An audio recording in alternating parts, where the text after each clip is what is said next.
It's the Biden administration trying to downplay the worsening economic situation. Fears are rising among Americans, and that is getting the attention of both Republican and Democratic lawmakers, specifically on inflation.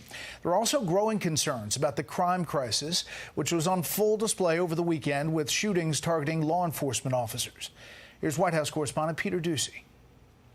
We focus on the trends in the economy, not any one day and any single indicator. So the Dow can drop more than 1,100 points in a day without setting off alarm bells at the Biden White House. I would note that the market is up around 15% compared to when President Biden took office. But experts blame today's drop on President Biden's year one policies. All of this spending stuff that they've done, Sandra, has caused the inflation to go up. It's caused the market to come down quite a bit, especially with interest rates and inflation, and the participation rate is falling as well. This evening, the president tried to highlight what his administration is doing to lower prices. Let's have a cabinet meeting.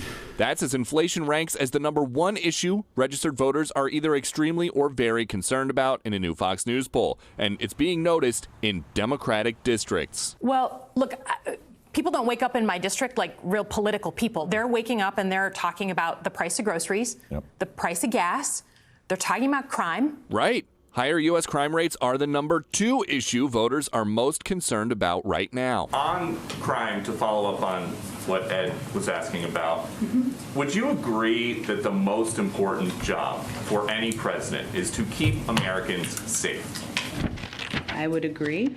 So you said that the president's never satisfied if people don't feel safe. Does he know that after a year in office, people do not feel safe in this country? Well, Peter, I think if we look at the facts here, we've seen a surge of crime over the last 2 years. And they think that crime was bad when they got here. There are no plans for them to change the crime-fighting strategy. Brett? Peter, tell us about this colorful exchange with the president. Just a short time before this show, you asked a question earlier this evening. He didn't want to take any questions off topic. He was at an event about inflation, and so I asked one on inflation. You think inflation is a political liability ahead of the midterms? That's a great asset. More inflation. What a stupid son of a bitch. And now we'll just wait to see if the White House has to bleep that on the transcript. Brett? What do the other reporters say about that? Have you talked to them? Well, they actually had to tell me that he said it because I couldn't hear anything over the shouting from the Wranglers. So the clip will now live on. Brett? And infamy. Peter Doocy live on the North Lawn. Peter, thanks.